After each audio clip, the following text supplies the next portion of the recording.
Assalomu alaykum butun dunyo ahliga. O'zbekiston Respublikasi Inson huquqlarini himoya qilish qo'mitasi Buxoro viloyat bo'lim raisi G'afurov Nurlo Shukurish bilan. Mana biz 2 avgustga chiqqan edik. Barcha chiqishlarimiz sababi Prezidentimiz farmon qarorlari joylarda ijrosi bo'yicha. Haqiqatan ham bironta, yana qaytarib aytaman, bironta Prezidentning farmon qarorlari ijrosi bajarilmayapti. Buning isboti bizga 54-30 Prezident farmoniga asosan bizlarga xona ajratib berishlari lozim. 3 ta. Nima chunki bizda 7 ta hamkasbimiz bor.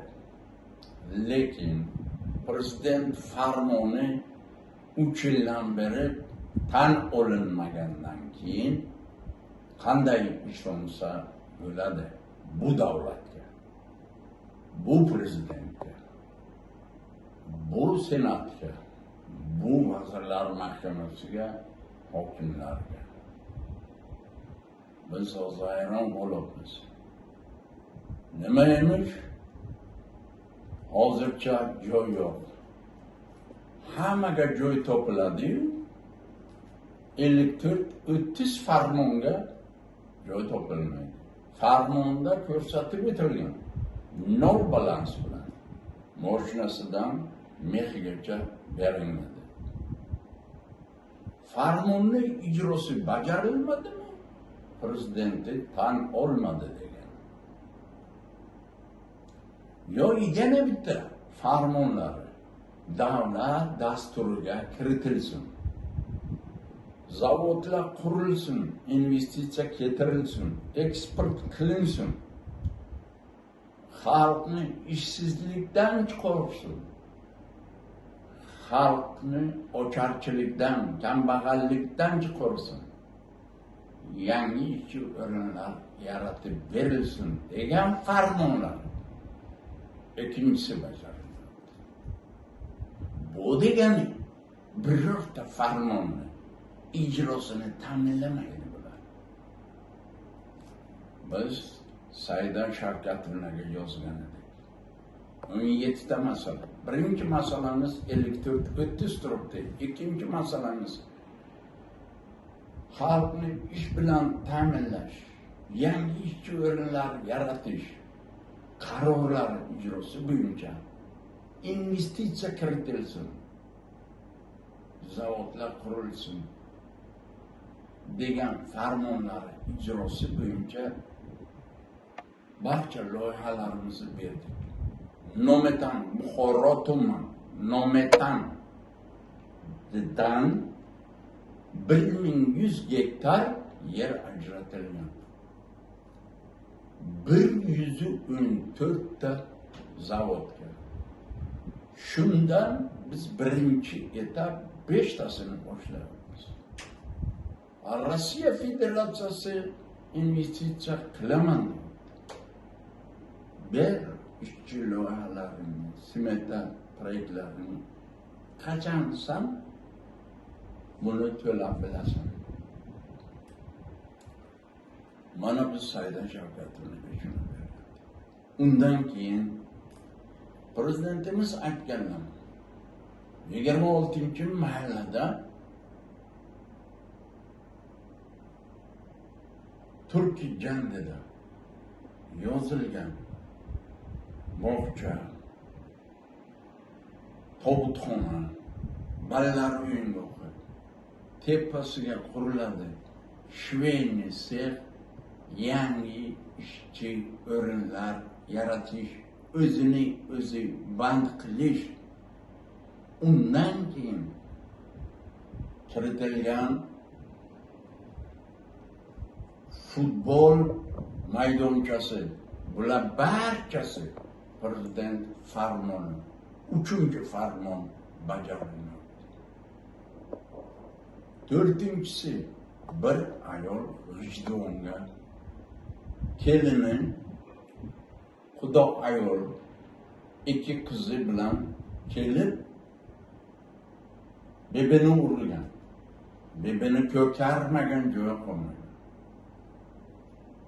Bebe milisaga bordi. Milisa yo'qkan. Keyin bibi menga kelib yozdi. Prokuratura olibdi, aytibdi. Xatlar bilan. Bu bobo yozgan, 3 pul o'ldiram deb. Qaysi ahmoq o'zi yiqilib o'tirgan insondan pul oladi?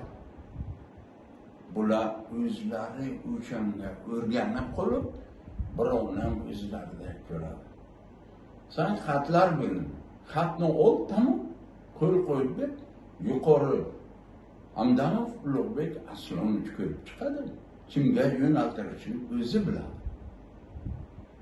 Mana ayol shu xat bilan boribdi, mahalla cho'qirib, prezidentimiz 16-ga mahallalar deb shuncha aytganlari bir kun farmon ijrosi bajarilmadi. Bor kimsan? Aytdim, qo'ydim, yozdim. Mana shunday bilib. Bibiga nima deyapti?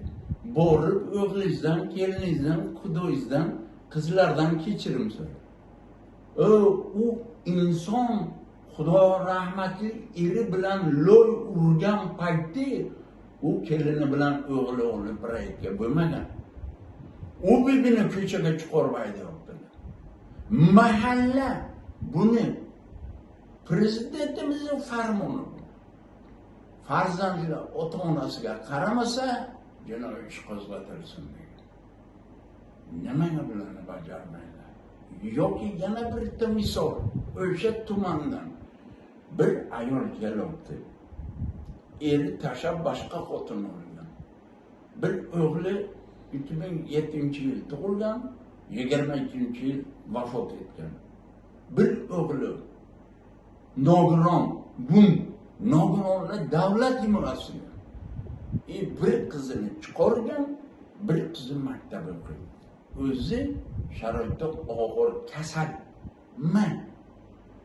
U mahallaga berga kelib, mahallaga yozgandan keyin mahalla aytibki, farzandingizni davlatni nimasiga uyga bering. Qanday beradi u bugun bo'lsa? Qanday beradi o'zi tuqqan bo'lsa? Ona bo'lsa u o'z farzandlarini qanday beradi u? U mahalla to'poy mahalla aytish kerak. Bu davlat himoyasi. Mana prezidentimiz qanaqa odamlarni qo'ygan. Yana aytadilar, bajaringlar. Nimani bajaradi? Kimni bajaradi ular? E'tiborlaringiz uchun rahmat. Sog' bo'ling.